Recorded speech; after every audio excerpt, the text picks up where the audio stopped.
लड़ाई जिस तरीके से लड़ी गई, ये देश की दूसरी आजादी की लड़ाई है।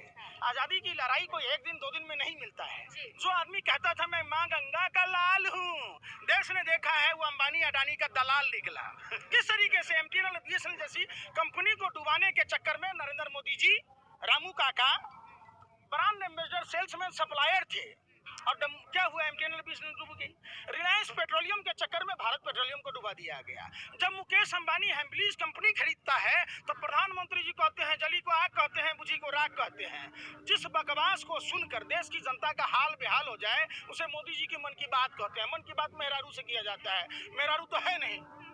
16वां संस्कार, इतना बड़का धोखेबाज आदमी देखे हैं। हिंदू धर्म में अग्नि के 7 फेरे लेता है, 7 जन्म जीने मरने की कसम खाता है। जो आदमी एक जन्म का वादा नहीं निभा पाया तो 7 जन्मों का क्या निभाएगा, खाक। लेकिन मोदी भक्त तो ये कहते हैं कि वो अपने पत्नी बच्चे किसी के लिए नहीं हुए, वो देश के लिए है। उन अनभक्तों को उसका जीजा मिले नरेंद्र मोदी जैसा, उसका बहनोई मिले नरेंद्र मोदी जैसा।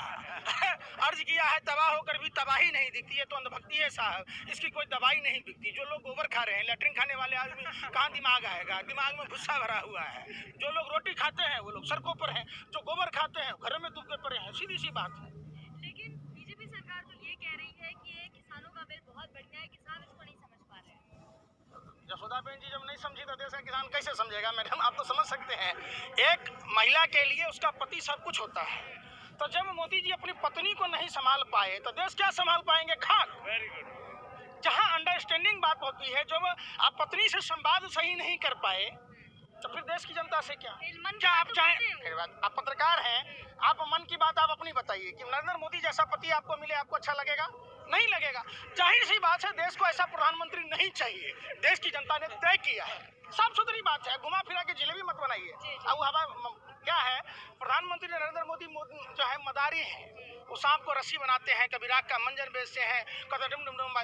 मन की बात किससे करता है, लोग अपनी पत्नी से करता है। मन की व्यथा पति पत्नी आपस में बात करता है, रंडवा तो रंडवा ही होता है ना। आगे नाथ न पीछे पगहा, बेगर लगाम का कूदे गधा। पूरा बात बताइए, पूरे विश्व में ये दौरा कर लिए, गधा को शेर साबित करने में पूरी भारत सरकार लगी रही। गधा तो गधा ही निकलना, कहते हैं गधों से प्रेरणा लीजिए, हम तो गधों से प्रेरणा लेते हैं। इनका एक अंधभक्त हिंदू बाबा इन्हीं का, जिसके संस्थापक ढोंगी अपराधनाथ है, तो गोबर बेच रहा है, गधे का गोबर गरम मसाला में बेच रहा है। मनमोहन सिंह सरकार में जितना लोन नहीं दिया गया उसका तिगुना दिया गया। मोदी जी के शासन में पहली बार तारीपार गृह मंत्रालय के अंतर्गत आने वाले सीबीआई के यहाँ सोना चोरी हो जाता है। तो समझिए, जिनका काम सांप बिच्छू पकड़ने का था, जिनका काम मंदिरों का था, उनको आप शासन सजा, कहाँ है आज वो सेलिब्रिटी, फिल्म इंडस्ट्री के लोग कहाँ हैं? तमाम लोग, हमने अन्ना से मिला, अन्ना की हृदय की संवेदना जागी।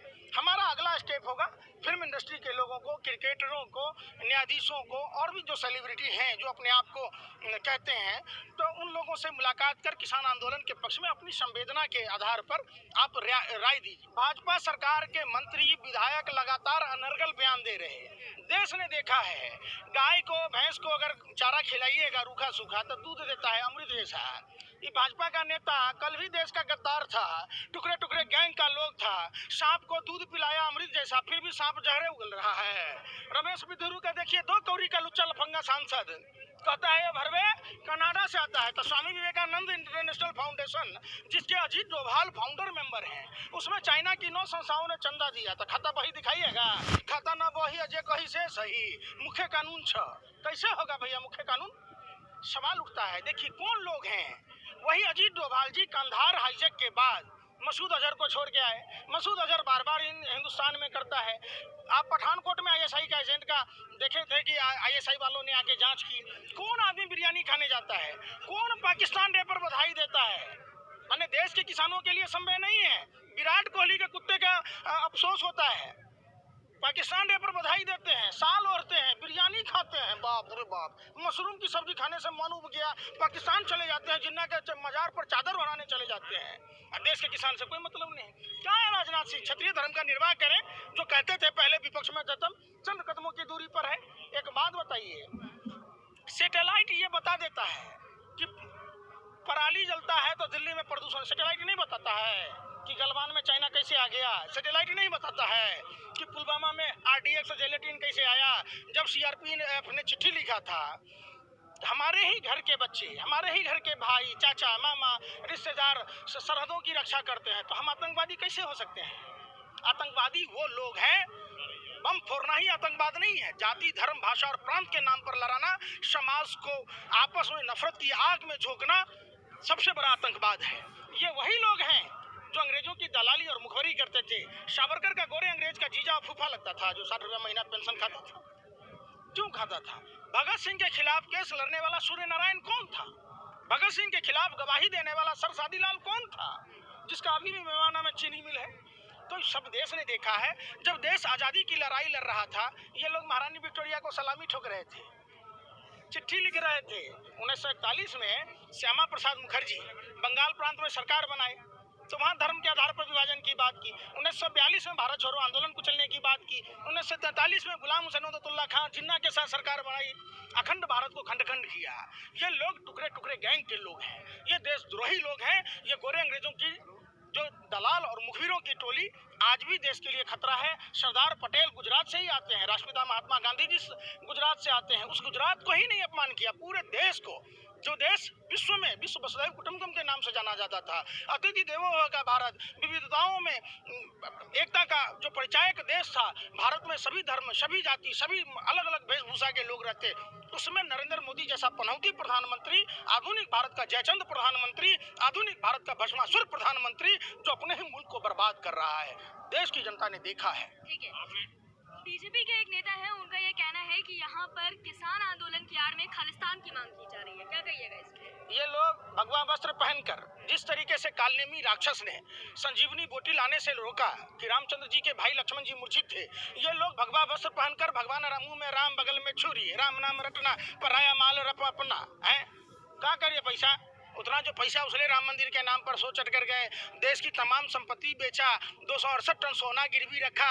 रामू काका कुछ तो बताइए, रिजर्व बैंक का जो जमा पूंजी था वो चट कर गए, देश बेच दिया, सब कुछ बेच दिया, देश में माइनस जीडीपी लिया, $5 ट्रिलियन इकोनॉमी। अरे ये कितना जीरो होता है इन लोगों को पता ही नहीं है। कहते हैं नाली में से गैस निकल रहा था, हमने पाइप लगा के चाय बेची। जब हिंदुस्तान में 50 पैसे का मसाल डोसा मिलता था, नरेंद्र मोदी जी को तो 2 रुपए में, मतलब ठग थे।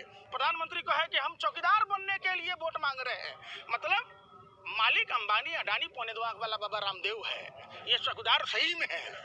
अब एक बात बताइए, पाकिस्तान भाजपा के नेताओं के मुंह पर रहता है। अजीत डोभाल का बेटे का पाकिस्तान में धंधा चलता है। आप समझिए, अडानी का जो पोर्ट है वहां से व्यापार होता है, लेकिन बाघा बॉर्डर बंद कर दिया गया। क्या रिश्ता कहलाता है भैया? किससे आप क्या कहना चाह रहे हैं? आप देखिए, देश ने देखा है, देश का आदमी अन्न खाता है। भाजपा के अंधभक्तों की तरह गोबर को च्यवनप्राश समझ के नहीं चाट रहा है, गधा के गोबर को गरम मसाला समझ के नहीं खा रहा है, गौमूत्र को अमृत समझ के नहीं पी रहा है। हम लोग दूध पीते हैं, दही खाते हैं, अन्न खाते हैं। कुत्ता भी रोटी खाता है तो मालिक के प्रति वफादार होता है। भाजपा आरएसएस का नेता कुत्ता से भी गया गुजरा है, जो जिसका खाता है, जिस थाली में छेद करता है। अरे कुत्तों से तो भी सीखा होता है।